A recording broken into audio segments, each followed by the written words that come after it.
नाही काही ह्यांचं ऐकल्यावर असं फक्त म्हणायचं बऱ्याच वेळा ना एक वेगळं सांगे मराठी मीडियम ना काही घडणार नाही किंवा काय नाही. इथे करोडच्या वार्ता होत आहेत. त्यामुळे जोरदार टाळ्या तर झाल्याच पाहिजे. म्हणजे मला म्हणायचं की ज्यावेळी ही मंडळी म्हणतात की 2 करोडचा बिझनेस आहे, मी 19 देश फिरलोय आणि मी आता लोकांसाठी करोडोची घरं बांधतोय. आम्ही आता डॉक्टर म्हणून कोणीतरी इंजिनियर म्हणून इथे आनंद मेळाव्यामध्ये कोणीतरी म्हणतो की मी इथून बिझनेस सुरू केला, ते हे मराठी देतं आणि हे मराठीने आम्हाला दिलंय. क्या बात.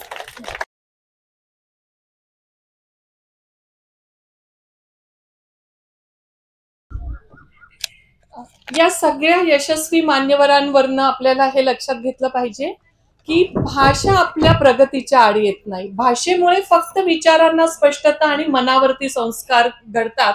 आणि मला वाटतं की तुम्ही सगळेजण मराठी माध्यमात शिकलेला आहात आणि मराठी शाळेनं जे तुमच्या मनावरती संस्कार गेले ते आणि विचारांना जी स्पष्टता दिली त्यामुळेच आज आपण सगळेजण इथपर्यंत पोहोचलेला आहात असं मला वाटतं. आपण मुख्य कार्यक्रमाला सुरुवात करूया. तर मला तुमच्याकडे तुमच्याशी संवाद साधायला असं आवडेल की मराठी माध्यमामध्ये शिकल्यानंतर तुम्हाला या क्षेत्रामध्ये गेल्यावरती काही फायदा झाला किंवा मग फायदा झालेला आहे की तोटा झालेला आहे आणि तो कशा प्रकारचा, त्याच्यावर तुम्ही काय मात केली? सर्वप्रथम खरं तर खूप खूप आभार की इथे आम्हाला बोलवलं आणि देणं लागतं ना मातृभूमीचे आणि मायभूमीचे. कसं आहे ते फायदाच झालेला आहे, कारण की जेव्हा अभिनेता म्हणून किंवा लेखन करताना आपण छान मराठी बोलतो, आपल्याला छान सुचतं आणि म्हणतात ना की आपल्याला स्वप्न कोणत्या भाषेत पडतात, स्वप्न जर मराठीत आपल्याला पडतात तर खूप फायदा झाला. वेगवेगळ्या ठिकाणी काम करताना फायदा झाला आणि मराठी मालिकेमध्ये काम करताना तर तो झालाच, पण मी IPL ला सुद्धा काम केलं. IPL मराठी जे समालोचक आहेत ते त्यांच्यासाठी मी लिखाण करायचो. तर तिथेही खूप फायदा झाला आणि तोटा असा काहीच झाला नाही. महत्वाचं ते आहे की मराठी शाळेमध्ये मराठी शिकताना आणि मराठी बोलताना अभिमानाने जर आपण ती मिरवली, मी मिरवणं मुद्दामून शब्द वापरतो कारण बऱ्याच वेळा आपण लाजतो मराठी बोलताना किंवा आपण ते करताना, तर तसं नाही. आपण छान पद्धतीने समोरच्याशी बोललो तर काहीच त्याचा तोटा होत नाही. मला नेहमीच फायदा झाला आणि जे जे लहानपणापासून जे संस्कार झाले, मराठीतून संस्कार झाले. साने गुरुजी कथामाला मी साऊथ मुंबईमध्ये, मुंबईमध्ये, दक्षिण मुंबईमध्ये भेंडी बाजार या विभागात राहतो. तिथे इमामवाडा साने गुरुजी कथामालेमध्ये मी वाढलो प्रत्येक रविवारी. त्यामुळे भाषेवर संस्कार झाले आणि मराठीवर प्रेम लहानपणापासूनच होतं. मराठी शाळेत शिकलोय, त्यामुळे मला फायदाच झाला, तोटा असा कधीच झाला नाही. मस्त. तुम्ही आता म्हणाला त्याच्याप्रमाणे IPL असेल किंवा हे अभिनय क्षेत्र असेल ज्याच्यामध्ये आता डिजिटल युगाकडे जास्त मोठ्या प्रमाणामध्ये आपण वळतो आहोत. तर डिजिटल युगात वावरावं माझं तेही म्हणणं नाही. अगदी आर्टिफिशियल इंटेलिजन्स असेल, ह्या सगळ्या गोष्टी आपल्याला जागतिक स्पर्धेमध्ये टिकायच्या असतील तर आपल्याला याव्याच लागतात. परंतु हे करत असताना तुम्ही पुन्हा पुन्हा उद्धृत केलं तिथे की मराठी शाळेनं आणि किंबहुना मराठी साहित्यानं मला असं वाटतं तुमच्यावरती संस्कार केलेले आहेत. तर मराठी साहित्याकडे विद्यार्थ्यांनी वळावं, मोबाईल बाजूला ठेवावेत, टीव्ही बाजूला ठेवावेत आणि खरं जे आहे ज्ञान, ते ज्ञान या मराठी साहित्यातून मिळवावं, यासाठी तुम्ही काय त्यांना टीप द्याल? बऱ्याच वेळा सांगणं खूप होतं, मी करण्यावर भार दिलाय नेहमीच. माझी लेक वेणू ती मराठी शाळेत आहे आणि क्या बात आहे. हा म्हणजे खरं तर ही साहजिक गोष्ट आहे, त्याच्यासाठी टाळ्या वाजवण्यापेक्षा आपली मुलगी मराठी शाळेत माध्यमात आहे त्याच्याबद्दल खरं तर प्रत्येकाने जागृत राहावं. आणि काय केलं तर मी तिच्या प्रत्येक वाढदिवसाला एक पुस्तक लिहितो आणि तिला देतो. सांगायचं म्हणून नाही, फक्त दाखवायचं म्हणून जस्ट आणले होते.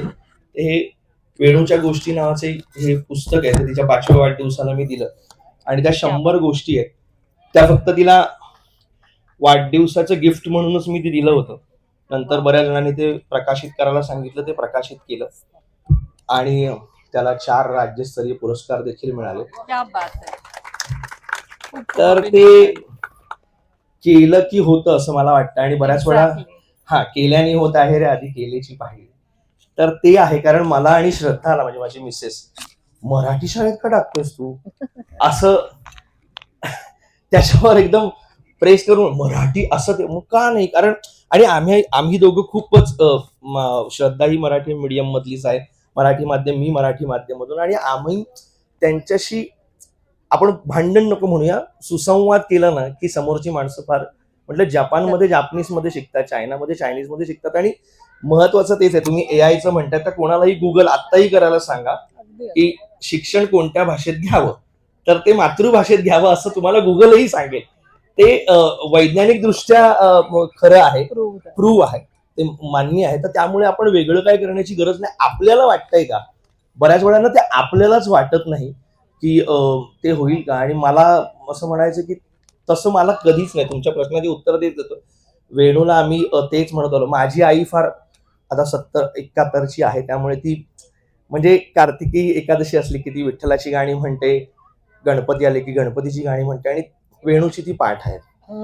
त्यामुळे आपण त्यांच्यापर्यंत काय पोहोचवतो हे फार महत्वाचं आहे. आणि आम्ही ते पोहोचवत आलो. त्यामुळे आत्ता कोणीच म्हणत नाही जे 10 वर्षापूर्वी 11 म्हणजे काही मराठी शाळेत का टाकतोस, कारण 3ऱ्या वर्षापासूनच मुलं ज्युनियर केजी सिनियर केजीला जातात. पण आता 7 वर्षानंतर माझे मित्र वेणूला बघितल्यानंतर असं म्हणत नाही की का टाकलंस, कारण तिला बघितलं. आपण तेच आहे की आपण जर सिद्ध केलं, आपण जर ते करून दाखवलं तर ते प्रश्न उद्भवत नाही. प्रेक्षकांकडनं काही प्रश्न आले तर आपण ते सत्राच्या शेवटी घेऊया. तुम्हालाही म्हणजे मान्यवरांशी संवाद साधता येईल, आणि माझ्यापेक्षा वेगळे काही प्रश्न तुमच्या मनामध्ये असतील तर त्या प्रश्नांची उत्तरे तुम्हाला मिळतील. सो खूप खूप धन्यवाद.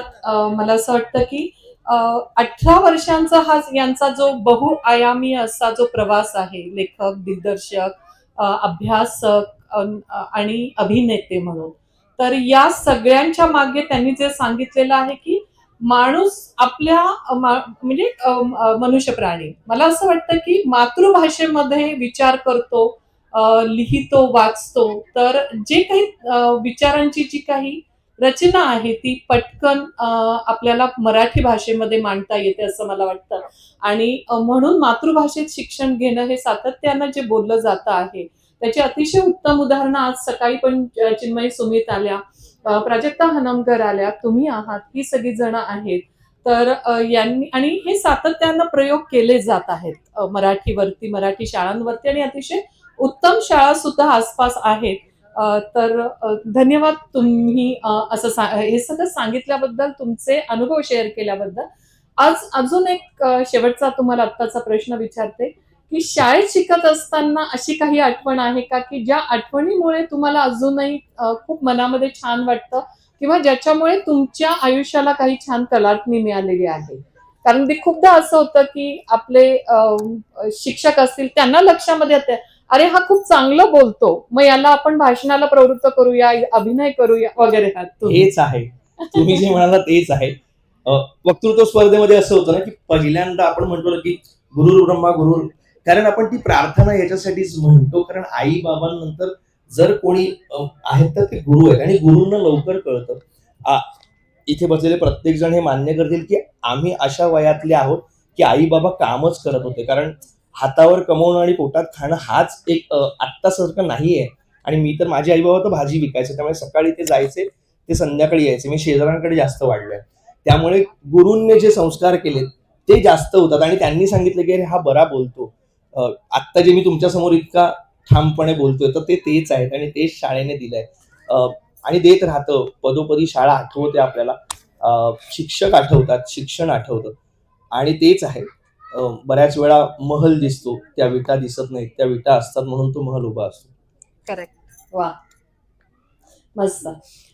पुढचे जे आहेत मान्यवर रविराज वाभाळे सर, जे लेखक आणि दिग्दर्शक आहेत, कॅमेऱ्याच्या मागे राहून, उभे राहून आपल्या विचारांना लोकांच्या समोर, म्हणजे ज्याला आपण अभिव्यक्ती स्वातंत्र्य म्हणूयात, किंवा आपल्या विचारांना सुस्पष्टपणे लोकांच्या पुढे मांडणारे असे हे रविराज वाभाळे आहेत. गेली 11 ते 12 वर्ष, 11वी ते 12वी वर्ष ते 11 ते 12 वर्ष ते मराठी इंडस्ट्रीमध्ये आहेत. शिक्षण जीवन विकास मंदिर शिरूर येथेच झालेलं आहे.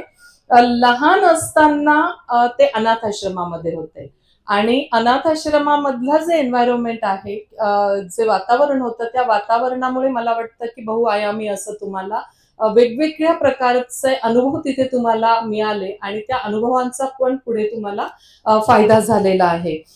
या आश्रमातली सगळी मुलं जीवन विकास मंदिरामध्ये यायची, त्याचबरोबर तेही येत होते. वेगवेगळे अ, उपक्रम शाळेमध्ये आता आपण जसं बघतो आहोत ते त्या काळामध्ये घेतले जायचे. गायन, वादन, वक्तृत्व स्पर्धा आणि या सगळ्या ह्याच्यामध्ये रविराज वावाळे आपण सातत्यानं हिरिरीनं भाग घेतलेला आहे आणि म्हणून आज आम्ही तुम्हाला इथे बघतो आहोत. आजपर्यंतचा तुमचा प्रवास, तुमच्या प्रवासाला खरंच मानाचा मुजरा सलाम आहे आणि आता मी जसं म्हणाले की मराठी माध्यमामध्ये शिकल्यामुळे तुम्ही तुमच्या अभिव्यक्तीला कशा प्रकारे लोकांच्या समोर आणू शकता, त्याचा काय तुम्हाला फायदा झालेला आहे, हे जाणून घेण्याची माझी आणि आम्हा सर्वांची खूप इच्छा आहे. पहिली गोष्ट मला खरं तर या क्षेत्राची आवड झाली मी लहान असताना, माहेरमध्ये असताना आणि जीवन विकास मंदिरमध्ये असताना. कारण ज्यावेळेस एखाद्या व्यक्तीचं किंवा एखाद्या मुलाचं कलागुण पाहिलं जातं आणि त्याला त्या गोष्टीसाठी सपोर्ट केला जातो, तेव्हा त्याची जी पहिल्यांदा जी आवड असते ती अजून आवड ती जास्त वाढत चालते त्याची आणि त्या क्षेत्रात काहीतरी आपण करावं असं त्याच्या मनात रुजत चालतं. वेगवेगळी लोक त्या क्षेत्रातली मिळत जातात आणि त्याने त्याची म्हणजे भरपूर तो यशाच्या शिखरावर जाण्यासाठी ते सगळं मदत होते त्याला. तर मलाही अशीच मदत झाली. मला जास्त काही बोलता येत नाही कारण मी जास्त कॅमेऱ्याच्या बॅक साईडला काम करतो. पण खूप काही दिलं त्यावेळेस या शाळेनं मला. अ, मला गाण्याची आवड होती, मला वक्तृत्व करण्याची त्यावेळेस आवड होती, मला स्पोर्ट्समध्ये आवड होती आणि सगळं काही मला इथं मिळत गेलं. इथले जे शिक्षक आहेत अजून काही नवीन आहेत, पण काही जुने शिक्षक आहेत ते मागाशी मला भेटले. खरंच आनंद झाला. अ, आणि इथं जे अनुभव आले, जे मित्रमंडळी मला मिळाली मराठी शाळेमधली किंवा इतर जे काही प्रसंग या शाळेत मला जे घडले, मित्रांचे असू द्या किंवा शिक्षकांचे असू द्या, खूप मजेशीर प्रसंग होते. तेच अनुभव, तीच सगळा ठेवा घेऊन मी एखादा प्रोजेक्ट करत असतो किंवा लिखाण करत असतो, तेव्हा हा सगळा अनुभव मला तिथं मिळत असतो. जी आम्ही मजा केली आहे किंवा जे अनुभवलंय मी तेच लिहित असतो आणि ते ऑडियन्सला आवडत असतं. आणि खरंच मराठी ह्या गोष्टीवर जर बोलायचं म्हणलं तर मी पहिल्यापासून मराठी फील्डमध्येच काम करतोय. खूप लोकही मला म्हणले, मग मी यशराजलाही काम केलंय, विशाल दादांसोबतही काम केलंय, मी विजय दयालांसोबतही काम केलंय. ती सगळी बॉलिवूडची लोक आहेत. पण ज्यावेळेस एखादा मराठी व्यक्ती तिथं जातो त्यावेळेस मनात खूप भीती होती की यांच्याशी मी कसं समजून घेईल किंवा मी एवढा अडकत बोलतो किंवा मराठी बोलतो, ही सगळे हिंदी बोलतात, इंग्लिश बोलतात, माझं यांच्याशी जुळेल का किंवा काय, नाही का. पण खरंच मराठी एखादा मुलगा ज्यावेळेस तिथं जातो किंवा काय, त्यावेळेस त्यांचा आपल्याबद्दलचा एक रिस्पेक्ट जो आहे तो खरंच खूप छान असतो आणि इतकी प्रेमळ माणसं आहेत सगळे की असं मला कुठेही जाणवू दिलं नाही की एका ग्रामीण भागातून आलेला हा मुलगा आहे आणि आज या फील्डमध्ये काम करतोय, तर मी याच्याशी कसं बोलू किंवा काय बोलू असं मला कुठेही जाणवलं नाही. या उलट मी मराठीमध्ये काहीतरी वेगळे पण करतोय, काहीतरी नवीन आयडियाज फिल्ममध्ये आणायचा प्रयत्न करतोय. त्यांनी नेहमी माझ्या आयडियाचं स्वागतच केलंय आणि सपोर्ट करत गेलंय आणि इथून पुढेही माझं ड्रीम आहे. मला जरी खूप लोक भेटतात फिल्मचे किंवा काय की हिंदीमध्ये अल्बमसाठी काम कर किंवा हिंदीमध्ये हिंदी प्रोडक्शनसाठी काम कर, पण मला माझ्या मनातून असं आहे की मला ज्या गोष्टीत माझा म्हणजे हात आहे, मला खूप छान प्रकारे एखादी गोष्ट जमते, ती सोडून मी दुसरी गोष्ट का करू. तर मला मराठीमध्ये खूप छान जमू शकतं, मी छान लिहू शकतो, छान कंपोजिशन्स करू शकतो, सगळ्या गोष्टी मी मराठीत करू शकतो. तर मी मराठी सोडून का दुसऱ्या गोष्टी करू. तर पहिल्यापासून मी मराठी करत आलो आणि इथून पुढेही करत राहणार आहे. मराठीचा आज पण मी जो काय उभा आहे हा मराठीमुळेच. क्या बात. सलाम तुमच्या वैद्यकीय क्षेत्र आपण म्हटलं की वैद्यकीय क्षेत्र तसं कठीण आणि त्याचा उपयोग मात्र मला असं वाटतं की मानव सेवा करण्यासाठी खूप होतो. पण हे करत असताना मराठीमध्ये माध्यमामध्ये शिकल्यानंतर ज्या त्याच्यातल्या क्लिष्ट संकल्पना आहेत त्या संकल्पना समजणं अवघड जातं का, हा प्रश्न मला विचारायचा आहे डॉक्टर रवीना वसंत गव्हाणे यांनी BAMS यशवंत आयुर्वेदिक कॉलेज कोडोली कोल्हापूर इथून केलंय. PGDEMS रुबी हॉल क्लिनिक इथून केलेलं आहे. मला आता PGDES MS म्हणजे काय ते एकच जाणून घ्यायचं आहे. पहिली गोष्ट, आणि मी जसं विचारलं तसं या ज्या क्लिष्ट संकल्पना आहेत सगळेजण सारखं सातत्यानं म्हणतात की विज्ञान क्षेत्रामध्ये म्हणजे तुम्हाला BSc करायचं असेल, कम्प्युटर इंजिनिअरिंग म्हणजे इंजिनिअरिंग करायचं असेल तर मराठी माध्यमामध्ये शिकलं तर तुम्हाला तिथे जुळवून घ्यायला अवघड जातं. तर हे कितपत खरं आहे तेही मला तुमच्याकडनं जाणून घ्यायला आवडेल. वैद्यकीय शिक्षणामध्ये बऱ्याच हे आहेत, BAMS BDS झाले, MBBS झालं. आता माझं शिक्षण मराठीतच झालंय आणि सगळ्यात महत्वाचं म्हणजे मी BAMS केलं म्हणजे आयुर्वेदिक डॉक्टर. तर BAMS करताना त्यामध्ये आयुर्वेद होतं, संस्कृत आणि त्याचा मराठीमध्ये भाषांतर. त्यामुळे मला अजिबात अडचण आलेली नाहीये किंवा इंग्रजी मी मराठी माध्यमात होते, इंग्रजी माझं कच्चं आहे, तर असं अजिबात झालेलं नाही. मी मराठी शाळेत शिकले, त्यानंतर माझं पोस्ट ग्रॅज्युएशन जे झालं ते पण मराठीमध्येच झालं असंच मला म्हणता येईल आणि जे झालं ते योग्यच झालं. कारण मी आता रुग्णसेवेत आहे, तर रुग्णसेवेत आपण जी रुग्णांना सेवा देतो आणि जे रुग्णांसोबत आपलं भाष्य होतं ते मराठीमध्ये जास्त चांगलं होतं आणि मराठीमध्ये बोलल्याने रुग्ण आपल्या ज्या भावना आहेत, जे आपल्या जे काही आहेत सगळ्या समस्या मराठीमध्ये मोकळेपणाने सांगतात आणि ते खूप गरजेचं आहे. आता रुग्णांचा संवाद आणि जो डॉक्टरांचा संवाद होतो तो व्यवस्थित झाला तर त्यांची जी सगळी हिस्ट्री आहे सगळी आपल्याला कळते आणि ते मराठीमध्ये शिक्षण झाल्यामुळे मला खूप चांगलं झालेलं आहे समोर. त्यामुळे अजिबात वाटत नाही की आपलं हे झालंय. PGDEMS म्हणजे काय, म्हणजे आयुर्वेदामध्ये सुद्धा पुन्हा उच्च शिक्षण मराठीत घेतल्यानंतरही घेता येतं, तर नेमकं ती शाखा काय आहे? आयुर्वेदामध्ये आपलं ग्रॅज्युएशन कम्प्लीट झाल्यानंतर आपल्याला पुढे खूप वाव आहे, आपण प्रत्येक गोष्टीमध्ये करू शकतो. आता आयुर्वेद आणि ॲलोपॅथिक अशी दोन्ही यांना संमती आहे की आपण दोन्हीमध्ये आपली हे प्रॅक्टिस करू शकतो. तर सध्या तरी घरी असं होतं की प्रॅक्टिस करणं गरजेचं होतं, त्यामुळे प्रॅक्टिस करायचं म्हणून मी प्रायव्हेट हॉस्पिटलमध्ये आले तेव्हा जाणवलं की आयुर्वेद आणि आपण जे शिक्षण घेतलेलं आहे त्याचा बरोबरच आपण जे आहे प्रायव्हेट हॉस्पिटल्समध्ये जे आहेत त्याचंही शिक्षण घेतलं पाहिजे. मग त्यामुळे प्रॅक्टिस करताना मला जाणवलं की आपलं इमर्जन्सीमध्ये थोडं कमी पडतंय आपण. त्यामुळे मला समजलं की रुबी हॉल क्लिनिकमध्ये इमर्जन्सी मेडिसिनचा एक 6 मंथचा कोर्स आहे. मग त्या कोर्ससाठी सिनियर्सकडनं मार्गदर्शन घेतलं आणि लास्ट इयरमध्ये तो कोर्स मी कम्प्लीट केला. Emergency medicines. Okay, emergency medicines, क्या बात है. मराठी माध्यमाच्या शाळेतनं मी जसं म्हणाले की वेगवेगळ्या क्षेत्रामध्ये करिअर करता येतं, अगदी मानवसेवेपासून वैद्यकीय क्षेत्रात असो, व्यावसायिक आता पुढचे 2-3 जण जे आहेत त्यांनी व्यवसायामध्ये खूप छान पद्धतीने आपले पाय रोवले आहेत. मराठी माणूस व्यवसायामध्ये कमी पडतो वगैरे हे निखालच खोटं आहे, त्यांनी सिद्ध करून दाखवलं.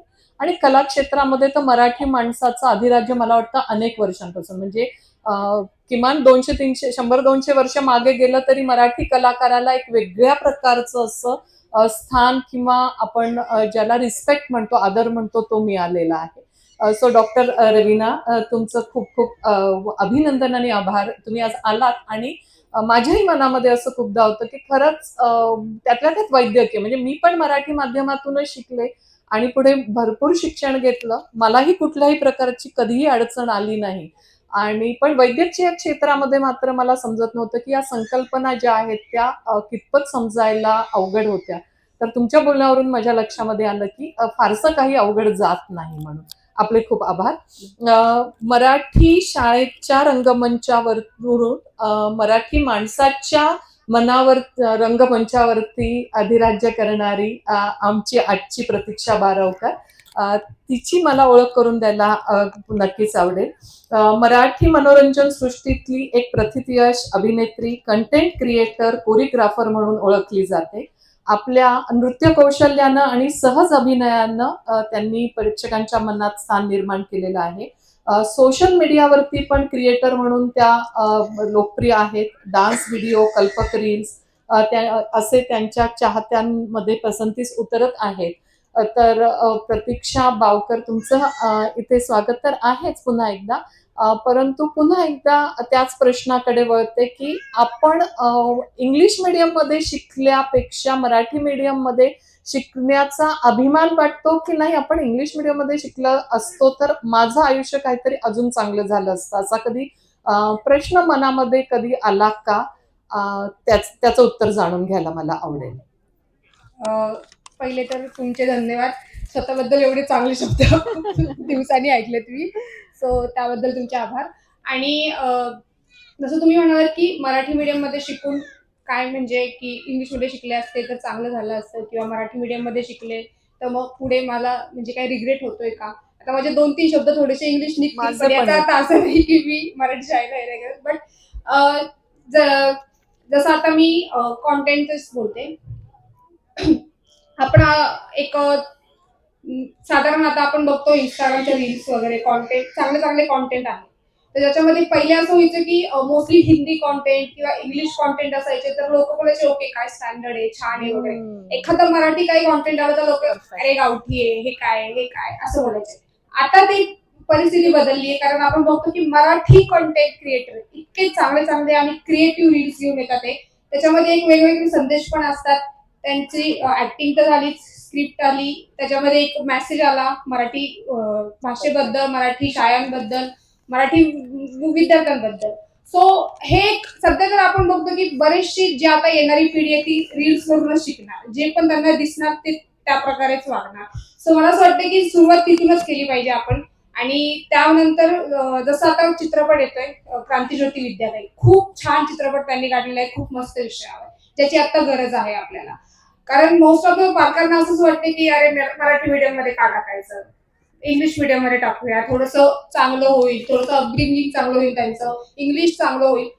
इंग्लिश तर म्हणाल तर तुम्ही मराठी मीडियमचे पण विद्यार्थी बघा, तुम्ही जस्ट बिकॉज फक्त स्पोकन इंग्लिश चांगलं आहे म्हणून त्यांना इंग्लिश मध्ये टाकायचं याला अर्थ नाहीये. कारण इंग्लिश हे तुम्ही स्वतः पण शिकू शकता, एका म्हणजे पीएचडी वगैरे करून किंवा एक स्पोकन इंग्लिश लावून तुम्ही स्वतः इंग्लिश लँग्वेज शिकू शकता. बट जस्ट बिकॉज त्यासाठी तुम्ही मराठी मीडियमला कमी देखून इंग्लिश मीडियम मध्ये विद्यार्थ्यांना टाकणं हे मला थोडंसं हे वाटतं. आणि ज्या प्रकारे मी शिकले मराठी मीडियम मधून, मला खूप प्राऊड आहे की मी मराठी मीडियम मधून शिकले. कारण मी आजकाल बघते इंग्लिश मीडियमची मुलं, त्यांना साधं अंक सुद्धा म्हणजे आपले हे आहेत ते पण मराठी सांगता येत नाही आणि आपली मराठी होतं. मग ते हे कुठेतरी तुटवडा आपल्याला जाणवतो की मराठी असून मराठी आपल्याला त्यांना अंक बोलता येत नाही, त्यांना किंवा बरेचसे मराठी शब्द नीट उच्चारता येत नाही. सो हे आपल्याला मराठी शाळा शिकवते. आणि सगळ्यात मेन म्हणजे मराठी शाळेचे शिक्षण, जे तुम्हाला नुसतंच मारून किंवा राबून नाही तर प्रेमाने पण शिकवतात. हे मला थोडंसं इंग्लिश मीडियमच्या टीचर्स मध्ये त्यांचे विचार थोडे प्रॅक्टिकल, थोडंसं एक बोलतो ना फॉरेन टाईप त्यांचा टच, थोडं आपली इंडिया किंवा भारताची हे सोडून थोडं तिकडचं हे काढणं. त्या इश्यू त्याच्यामध्ये काय होतं की आपल्या मराठी मीडियमच्या शाळेने आपल्या भारताची आणि महाराष्ट्राची जी म्हणजे आपण बोलतो की संस्कृती जी आहे ती विद्यार्थ्यांना त्या शाळेतून दिसते. मस्त. माझं अगदी सुरुवातीला मी म्हटलं की इंग्रजीच्या स्पर्धेमध्ये विद्यार्थी टिकतील की नाही आपलं मूल जे आहे ते, तर तिच्या ह्याच्यावरून लक्षामध्ये येते, ती जी आत्ता सगळं बोलत होती की माझ्या बोलण्यामध्ये खूपसं इंग्लिश येईल, म्हणजे अगदी शुद्ध मराठी माध्यमातनं शिकून सुद्धा आपण इतर भाषांवरती सुद्धा प्रभुत्व मिळवू शकतो. सो आपल्याला कुठेच न्यूनगंड मला असं वाटतं की असायला नको, की आपलं मूल जे आहे ते जर मराठी माध्यमामध्ये गेलं तर या जागतिक स्पर्धेमध्ये वेगवेगळ्या नुसती इंग्लिश नाही तर आता जर्मन लँग्वेज भाषा असेल किंवा स्पॅनिश असेल, आता तर हल्ली चायनीज या पण भाषा ज्या आहेत त्या अतिशय महत्वाच्या मला वाटतं ठरत आहेत. जग अतिशय छोटं झालेलं आहे, परंतु जर पाया भक्कम असेल तर मला असं वाटतं की कुठलीही भाषा शिकायला नंतर फारसा काही कठीण जात नाही असं मला वाटतं. याच्यानंतर डॉक्टर हर्षद अशोक शिर्के की स्वतः जे प्राध्यापक आहेत आणि विद्यार्थ्यांना घडवत असतानाही तुम्ही संशोधन पण केलेलं आहे. डॉक्टर मला सर वाटले. सो तुम्ही संशोधन क्षेत्रामध्ये यात. पुन्हा एकदा तेच माझ्या मनामध्ये तसाच प्रश्न येतोय. त्यापूर्वी तुमचं मला मी परिचय करून देते की तुमचं शिक्षण जीवन विकास मंदिर माध्यमिक, उच्च माध्यमिक, विद्याधाम प्रशाला शिरूर या अशा मराठी शाळांमध्ये झालेलं आहे. ग्रॅज्युएशन ज्यांचं झालेलं आहे चांदमल ताराचंद बोरा महाविद्यालय शिरूर येथेच झालेलं आहे आणि पदव्युत्तर आणि PhD जी आहे ती सावित्रीबाई फुले पुणे विद्यापीठातून झालेली आहे. तर मातृभाषेमधनं शिक्षण घेतल्यानंतर सुद्धा आपण इथपर्यंत जाऊ शकतो, PhD डॉक्टरेट मिळवू शकतो. तर हा जो कॉन्फिडन्स आला, हा जो विश्वास आला, तो नेमका कशामुळे आला तो, आणि तुमचं संशोधन जे आहे ते कोणत्या विषयावरती आहे आणि त्याचा आणि आपण मराठी माध्यमामध्ये शिकल्याचा याचा काय तुम्ही कोरिलेशन ज्याला आपण म्हणतो, सहसंबंध जो म्हणतो, तो कसा लावाल? धन्यवाद मॅडम. तर जसं आपण उहापोह चाललाय मराठीचा, तर मला असं वाटतं किंवा हे जगन्मान्यच आहे की भाषा हे फक्त माध्यम आहे. कुठलंही नॉलेज सिकिंग किंवा कुठलंही आपल्याला जर ज्ञान म्हणजे घ्यायचं असेल तर भाषा हे फक्त माध्यम आहे. तर त्याचा इंग्लिश, मराठी किंवा असं रिलेशन आपण लावू शकत नाही की एखाद्या पर्टिक्युलर माध्यमात शिकलेला विद्यार्थी चांगलं काहीतरी अचीव करू शकतो. ही एक म्हणजे मला तरी वाटतं की ते तितकंसं खरं नाही आहे. आणि जर माझ्या शिक्षणाबद्दल सांगायचं झालं तर ते फक्त प्रोत्साहन शाळेकडून, शिक्षकांकडून, आईवडिलांकडून जसं जसं मिळत जातं तसं तसं घडत जातो आपण. आणि ती एक म्हणजे स्पॉन्टेनियस प्रोसेस आहे की जसं जसं आपण शिकत जातो तसं तसं आपल्याला नवीन नवीन गोष्टी कळत जातात.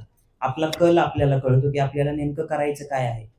आणि तसंच शिकत असताना म्हणजे जसं तुम्ही मगाशी दीदीला विचारलं की सायन्समधल्या टर्म्स शिकताना त्रास होतो का, तर ऑब्व्हियसली त्रास होतो. पहिल्या 1-2 वर्षात खूप त्रास होतो, पण ते जसं जसं आपण प्रॅक्टिस करतो किंवा प्रयत्न करत जातो तसं तसं आपल्याला गोष्टी समजत जातात.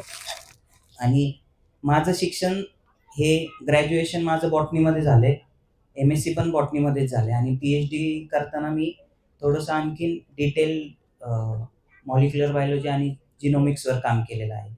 आणि PhD नंतर म्हणजे माझं प्राथमिक असं माझा इंटरेस्ट हा टीचिंगमध्येच असल्यामुळे मी रिसर्चकडून पुन्हा टीचिंगमध्येच आलोय. विद्यार्थ्यांना शिकवणं किंवा ग्रामीण भागातल्या विद्यार्थ्यांना ज्यांना नॉलेज सिकिंगची भूक आहे किंवा इच्छा आहे, त्यांना काहीतरी करायचं आहे, तर आपण आपल्याला माहिती की बर्फ आपल्याच स्वतःच्याच पाण्यामध्ये विरघळत असतो. तसं आपण स्वतः जाऊन आपण आपल्या गावासाठी किंवा आपल्या विद्यार्थ्यांसाठी काहीतरी करावं अशी माझी इच्छा होती. म्हणून पुन्हा एकदा मी गावात येऊन क्या विद्यार्थ्यांना बात शिकवतो. है, क्या बात है, वा वा. हे अतिशय महत्वाचं आहे की पुन्हा आपल्या मुळाकडे गेलो आणि त्या मुळाला तिथून पुन्हा एकदा भरण्याचा आपण जर का संधी दिली तर आपल्याही मनाला खूप समाधान मिळतं आणि बरोबरीचं बाकीच्या लोकांनाही त्या ज्ञानाचा उपयोग होतो. वंडरफुल, खूपच छान. याच्यानंतर आकाश मोहनराव चकोर, आपण व्यावसायिक आहात. वाघेश्वर विद्याधाम मांडवगण फराटा इथून 2016 पर्यंत 10वी पर्यंतचं शिक्षण घेतलं आणि त्यानंतर विद्याधाम प्रशाला शिरूर येथून 11वी-12वीचं शिक्षण घेतलं. पुढे बीटेक फूड टेक्नॉलॉजी मध्ये पूर्ण केलेलं आहे. 5 वर्षांपासून फूड किडा काय आहे नेमकं ते? फूड किडा हे मीडिया प्लॅटफॉर्म आहे ज्यामध्ये आम्ही food industry related news cover करतो. आणि म्हणजे सध्या आम्ही फूड इंडस्ट्रीमध्ये इंडियामध्ये नंबर 1 आहोत.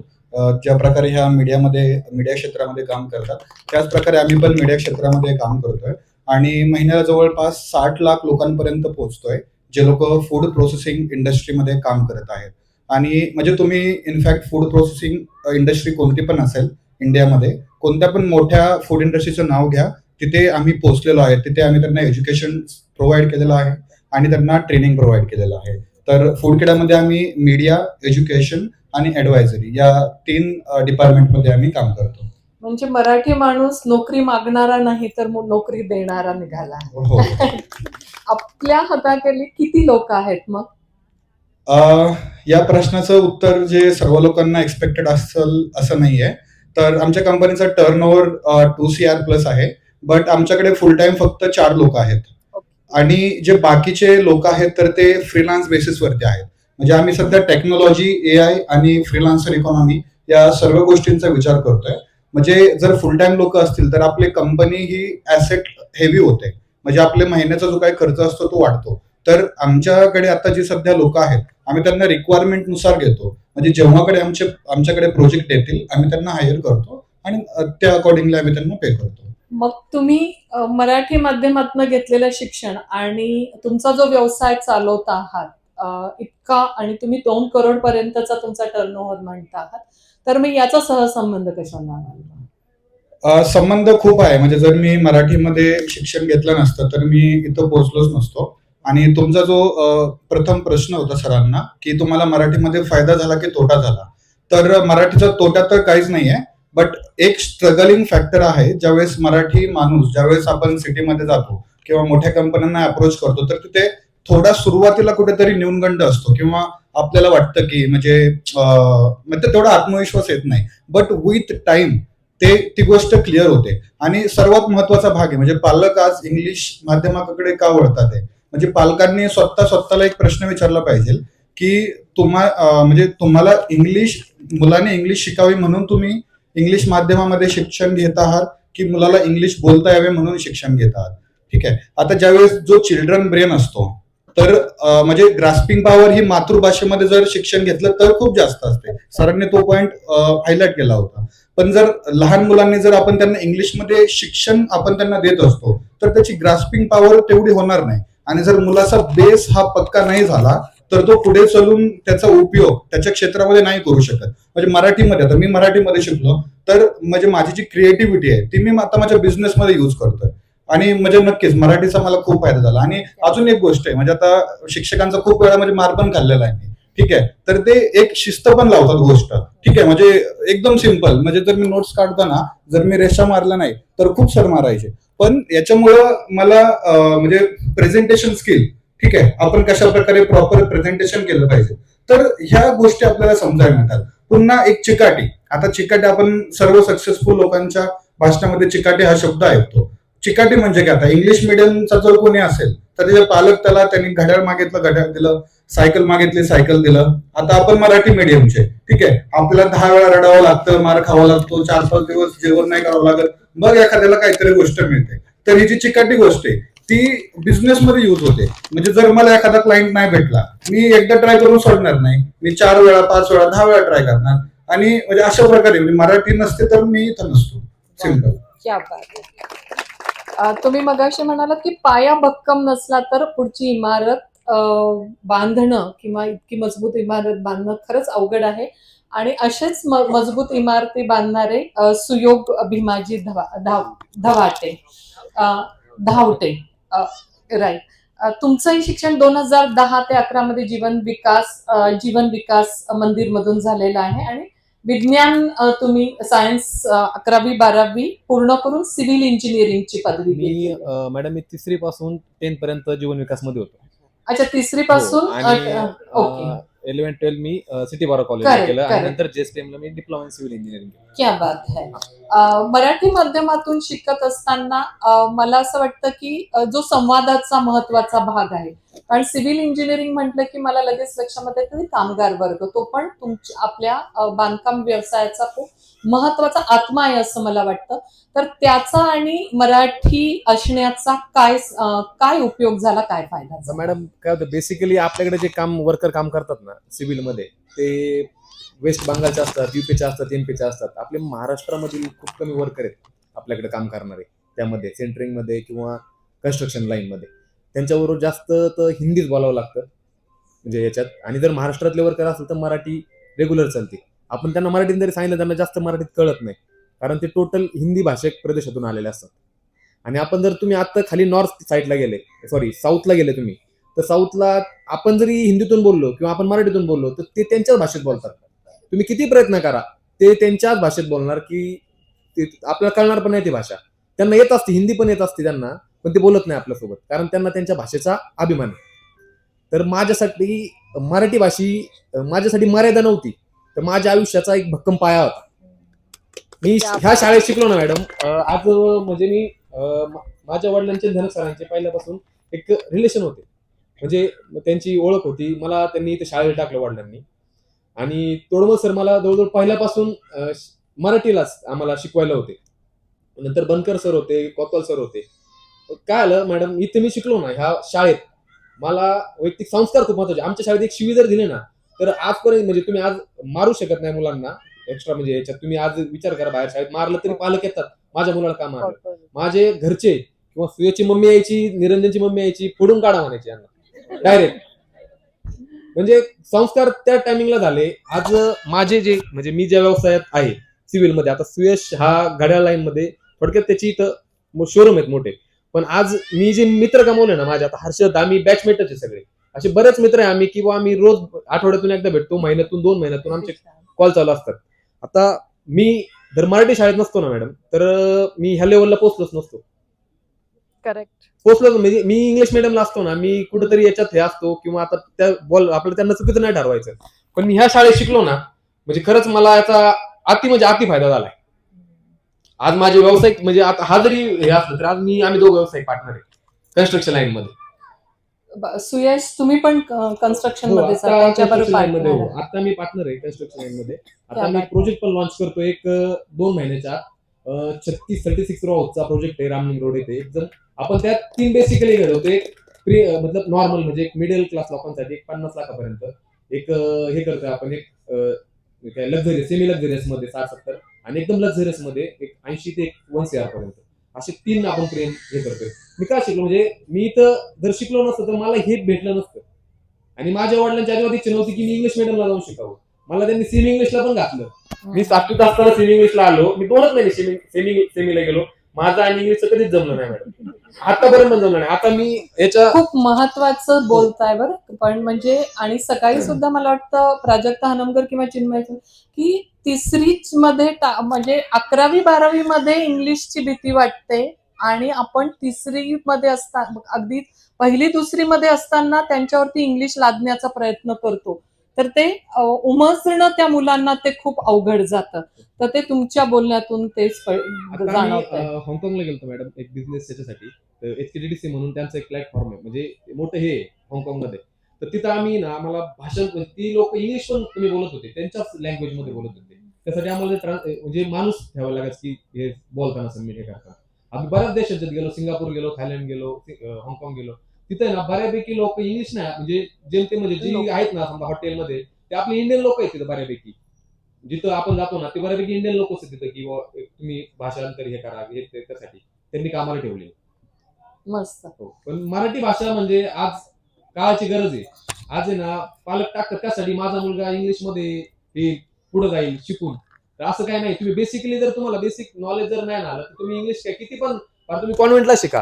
तुम्ही आज कॉन्व्हेंटची जर पाहत असेल कंडिशन, तर खूप वाईट कंडिशन आहे. मी आज रोज त्याच्यात आहे, माझ्या मित्रांचे स्वतःचे हॉटेल आहेत, पब आहेत. मी आज जी कंडिशन बघतोय ना, त्याच्यात 80% 90% येणारी मुलं ही याच्यात आहे. म्हणजे पालकांच्या इच्छा वेगळ्या असतात आणि मुलांचे स्वप्न वेगळे असतात. ओके, मगासपासून आपण जीवन विकास मंदिर यांना तुमच्या सगळ्यांच्या आयुष्यामध्ये खरंच खूप मोठा महत्वाचं योगदान दिलेलं आहे. मला तुमच्याकडनं ऐकायला आवडेल की या बरोबरीनं पालकांचं योगदान आहे आपल्या करिअरमध्ये खूप महत्वाचं असतं. तर पालकांचं योगदान मराठी शाळेमध्ये टाकण्याच्या संदर्भामध्ये आणि व्यवसायामध्ये तुम्ही जे आता उत्तुंग भरारी मारली आहे, तर त्याचं काय त्यांचं योगदान आहे तेच. पालकांचं योगदान तर सगळ्यात महत्त्वाचं आहे. पालकांचं, शिक्षकांचं, आणि राहिलं मराठी शाळेत शिकण्याचं. मराठी भाषा शिकलीच पाहिजे. पहिली गोष्ट तर आपण महाराष्ट्रात राहतो, आपल्याला राज्यभाषा आहे ती शिकलीच पाहिजे. आपल्याकडे काही UP बिहारवरून, आमच्या व्यवसायात काही UP बिहारवरून काही इथं क्राऊड कोणी येत नाही. आपल्याला मराठी लोकांबरोबर संवाद साधायचा, त्यामुळं मराठी भाषा शिकलीच पाहिजे. राहिला इंग्लिशचा प्रश्न, तर आम्ही आता बाहेर फॉरेन ट्रिप जवळ माझे 19 देश झालेत व्यवसायानिमित्त. पण त्या आम्ही इंग्लिशमध्ये पण मराठी घालायचो. इंग्लिश, मराठी, हिंदी. आमची भाषा तिथं पण गेली पाहिजे, मराठी भाषा. त्यामुळं थोडा कॉन्फिडन्स लेवल कमी पडतो बाहेर गेल्यावर. म्हणजे थोडं इंग्लिश पण म्हणजे व्यवसायानिमित्त थोडी शिकली पाहिजे, एक लँग्वेज म्हणून शिकली पाहिजे.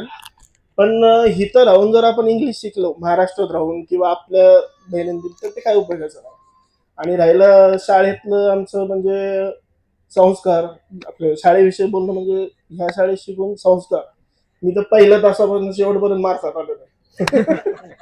पहिला तास तोरमल सरांचा असायचा, तिथून सुरुवात करायची ती शेवटपर्यंत मार खायचो. म्हणजे अभ्यासात डल होतो मी, म्हणजे एवढा काय असं विशेष नाही. पण आमच्या वडिलांचा पण व्यवसाय होता, त्यामध्ये त्यांचं मी लहानपणापासून मला त्यांनी त्यात हे केलं. म्हणजे मी असं फालतू फिरणं असं काही मला पण आवडत नव्हतं. म्हणजे शाळा बुडवून मी तिकडे बसायचो, मध्ये नक्सर बघायचे. शेजारीच असायचे. मग झाले पण व्यवस्थित. पालकांचं तर एकदम त्यांनी प्रॉपर हे केलं. आज सगळं सेटल आहे. वा वा.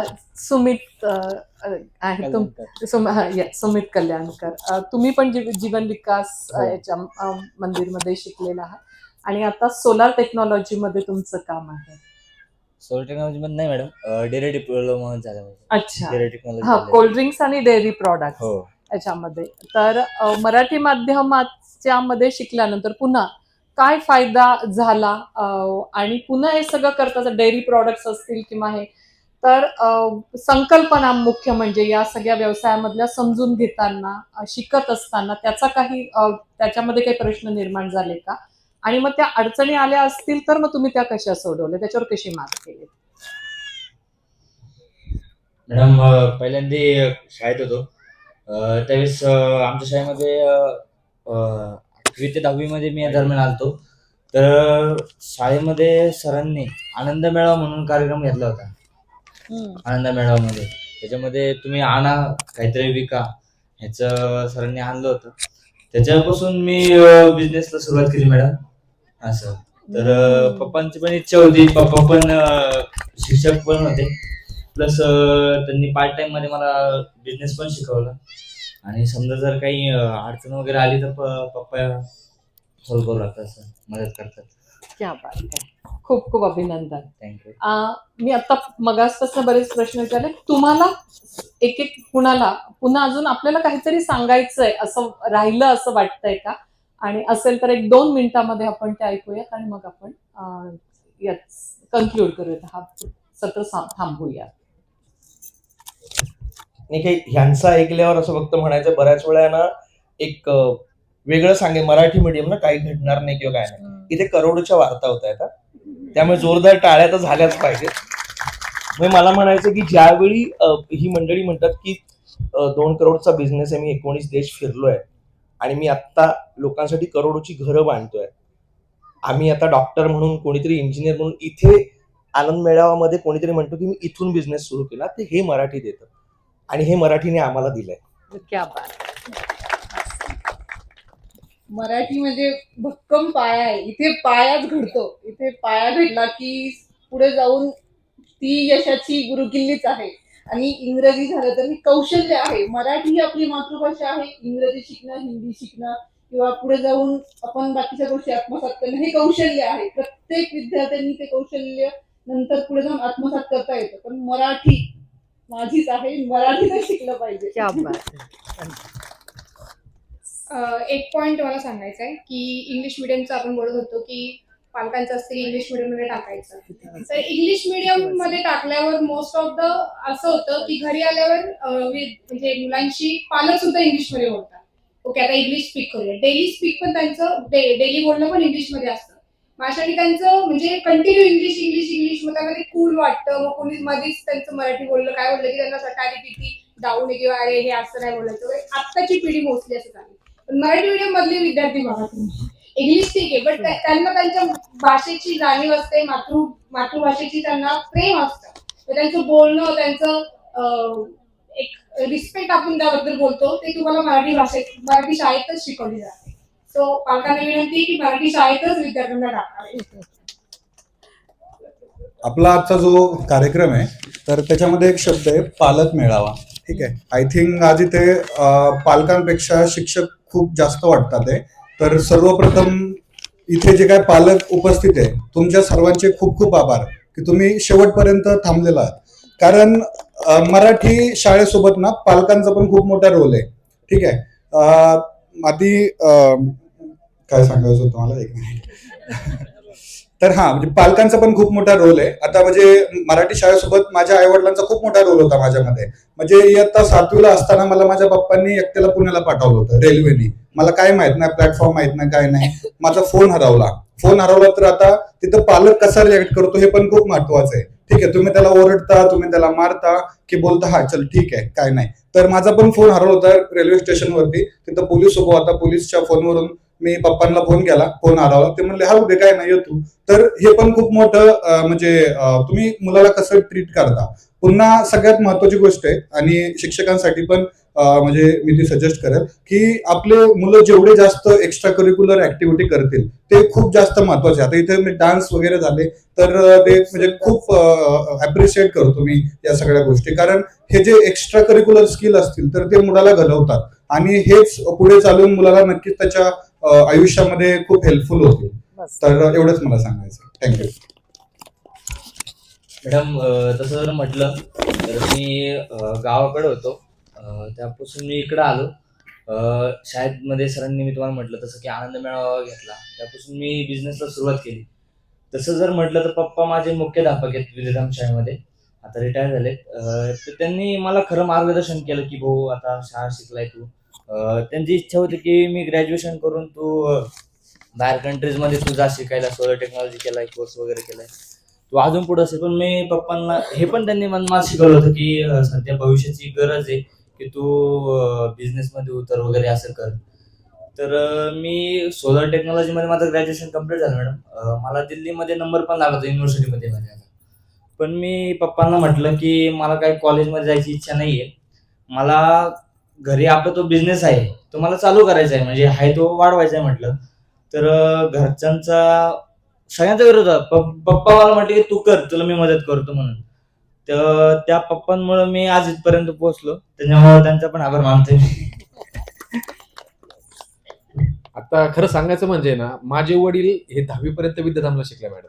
आणि त्यानंतर त्या काळात म्हणजे 1985-19च्या टायमिंगला माझे वडील BMCC ला शिकायला होते. माझ्या वडिलांच्या आज मी नोटबुक फाहतो ना तर त्यांचं हँडरायटिंग, त्यांचे सिग्नेचर म्हणजे त्यांच्या पुढे मी आज झिरो आहे. मी त्यांचा मुलगा म्हणून मला कधी कधी वाटतं की माझे वडील त्या टायमिंगला एवढे हुशार होते. पण त्यांनी मला निवडताना मराठी माध्यमच निवडलं माझं. त्या काळात माझे वडील म्हणजे मी हे कधीच हे नाही करू शकत की मी आज पण मला कधी कधी लाज वाटते. माझे वडील त्या टायमिंगला शिकवायला होते आणि ते पण पूर्ण इंग्लिश मधून शिकले. त्यांचे मी आजही घरात नोटबुक त्यांच्या जपून ठेवल्यात माझ्याकडे. आणि एकच सांगतो की म्हणजे म्हणजे भाषा ही मी लिहून ठेवलंय. भाषा ही प्रत्येकाची वेगळी असते, वेगळी असू शकते, पण स्वप्नांना कोणतीच भाषा नसते. ही आपल्याच भाषेतली म्हणजे आपण मराठी असून आपलं स्वप्न आपण पूर्ण केलंच पाहिजे आपल्या भाषेसाठी. Okay, thank you. मगाशी म्हणत होता तयारी नाही झाली, पण बराच बोललाय तो. नाही, सांगायचं झालं तर पालकांचं खूप लक्ष असतं आपल्या, म्हणजे प्रत्येक पाल्याकडे. आणि म्हणजे सांगायचं झालं तर आम्ही शिकत होतो त्यावेळेस मराठी माध्यम, इंग्लिश माध्यम असं काही हे नव्हतंच की आपला विद्यार्थी मुलगा जर इंग्लिश माध्यमात शिकला तर वर म्हणजे चांगलं काहीतरी अचीव करेल. आणि आमच्या घरातही तसं काही नव्हतं. माझी बहीण पण मराठी माध्यमात शिकली, मी पण मराठी माध्यमात शिकलो आणि भविष्यात आमच्या घरात जे काही असेल ते सगळे मराठी माध्यमातूनच असतील. त्यासाठी शाळा टिकणं गरजेचं आहे.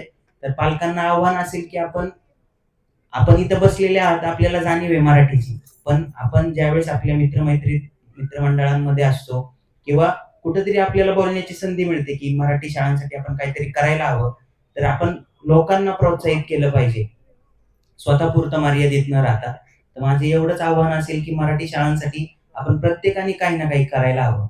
थँक्यू. सगळ्यात महत्वाचं मराठी शाळा वाचली पाहिजे, टिकली पाहिजे. आणि याच गोष्टीवर आज आपण इथं सगळं जमलोय. खरंच टिकली पाहिजे आणि ते सगळं काम आपल्या सर्वांचं आहे की मराठीचं महत्त्व, मराठी शाळेचं महत्त्व प्रत्येकापर्यंत पोहोचलं पाहिजे आणि ते सगळं आपण करतोय. माझे काही इंग्लिश मिडियममध्ये शिकणारे मित्र आहेत आणि मराठी मीडियममध्ये शिकणारे मित्र आहेत. पण मला जास्त मजा मराठी मीडियम मधली शिकलेली जी मुलं आहेत सगळे त्यांच्यासोबत येते. त्यांचे किस्से ऐकायला मला मजा येते. त्यांनी केलेली त्यावेळेचे वेगवेगळ्या प्रसंग, दिलेला शिक्षकांना त्रास किंवा आपापसात मित्रांमध्ये झालेल्या घटना ऐकायला मला खूप छान वाटतात.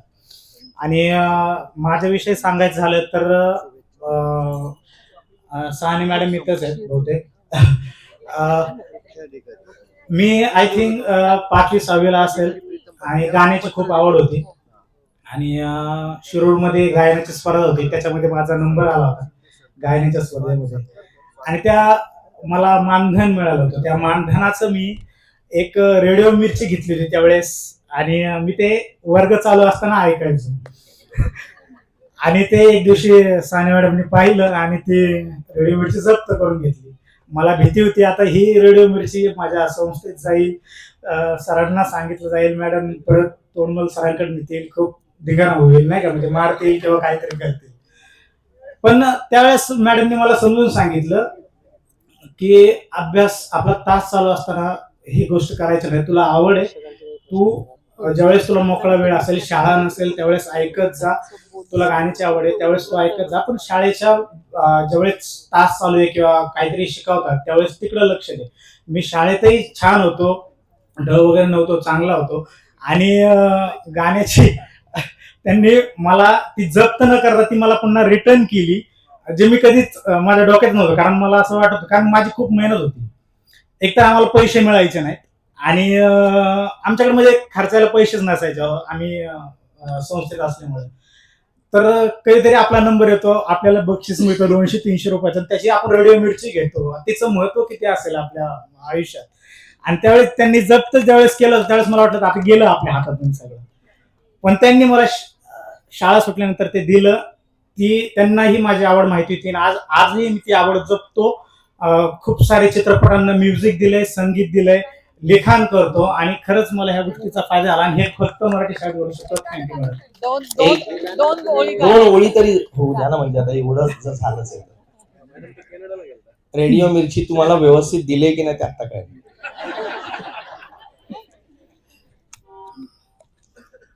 एक गाणं जे मी लहानपणी गायचो, जे सामाजिक विषयावर आहे, आय थिंक आठवतंय का नाही का मला. पत्र रे पत्र दादा पत्र रे पत्र, कोलकात्याचं पत्र, मुंबई धारावीचं पत्र, राजधानी त्या दिल्लीचं पत्र. पत्र रे पत्र दादा पत्र रे पत्र, पत्र रे पत्र दादा पत्र रे पत्र. टेकडी टेकडीने उभा राहतो पत्रा, नदी काठाने उभा राहतो पत्रा, घाण कचऱ्यामध्ये उभा राहतो पत्रा, स्मशान भूमीच्या बाजूला पत्रा, अतिक्रमणामध्ये पटकन उचलला जातो पत्रा, नदी नाल्यामध्ये कुठे उभा राहतो पत्रा, नाही लाईट नाही पाणी, जळत्या बत्तीने काळा होतो पत्रा. पत्रा रे पत्रा दादा पत्रा रे पत्रा. थँक्यू. क्या बात. मराठी शाळा फक्त शिक्षणाचं स्थान नाहीये, मला असं वाटतं ती संस्कारांची खाण पण आहे. आणि नुसतं पाढे वाचायला नाही लावत, तर ती माणसं वाचायला सुद्धा मराठी शाळा शिकवते असं मला वाटतं. आणि त्याचं हे इथे फलित आपल्याला सगळ्या या मान्यवरांमुळे दिसतंय.